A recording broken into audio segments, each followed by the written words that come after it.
Bener, cek ilmu orang Garut, jelema kabereyan moal ku cucuk kuda, tapi jelema kabereyan ku cucuk peda. Musuh nu paling nyata, lain batur, lain dulur, lain tetangga, lain baraya, lain Jepang, lain Belanda. Musuh nu paling nyata, tah awak sorangan. Aduh, matak memeh merangan batur, perangan heula awak sorangan, lain popolotot wae ka batur, ai sorangan teu kitu peta, riweuh. Sing balik atuh ngomah wadah teh cek bapak kumaha cek ibu kumaha atuh cara ngomah wadah nu balik duka baledog ibu nya tutah-titah ka batur mah soal enteng tapi nyontohan soal nu hese karena gerhana ge ceramana kurang kumaha make jeung kudu nyaah ka yatim nyaah ka miskin nulung nu butuh nalang nu susah eusi ceramah nama buktikeun ayeuna keneh cek ibu Pak Ustad, kulan, bener teteh kudunya ka yatim jeung ka miskin demi Allah, kudu cek agama bener. Ayeuna mah kieu we atuh amplop teh tong ditarima, urang bagikeun ka nu miskin, kumaha cek kuring tong kitu. Diajak gawe mah jelema hese. Tong kitu.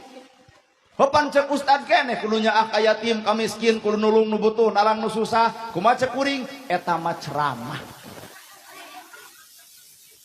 Matak ilmu agama dicokot tina sumber-sumber kitab Quran, hadis, ijma, kias, sapinah, jurumiyah, sulam taufik, tijan, mantek, ma'ani, bayan, balago, al-lu'lu wal marjan, kitab Bukhari, kitab Ibnu Mas'ud.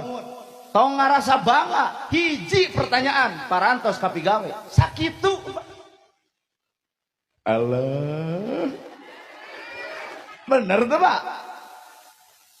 Sapinah katalar, sapinah jurumiyah, sulam topek, tijan, mantek, ma'ani, bayan, balagoh, al-lu'lu wal marjan, al-Bukhari, jeung sakabeh ngaran kitab katalar, tong nepak dada teuing, pertanyaan malaikat masa eutik, parantos kapigawe.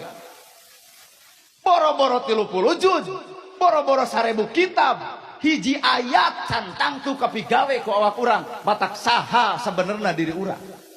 Ulah nutupan diri kasalahan. Urang bongkar saha urang teh jawabanana innallaha ma'ana saestuna jelema nu salamet jelema nu bareng jeung Allah. Nah ieu pangajian bareng jeung Allah teu percaya. Nah nana gerhana ceramah jeung Allah teuing. Nah nu ngaos Quran jeung Allah duka.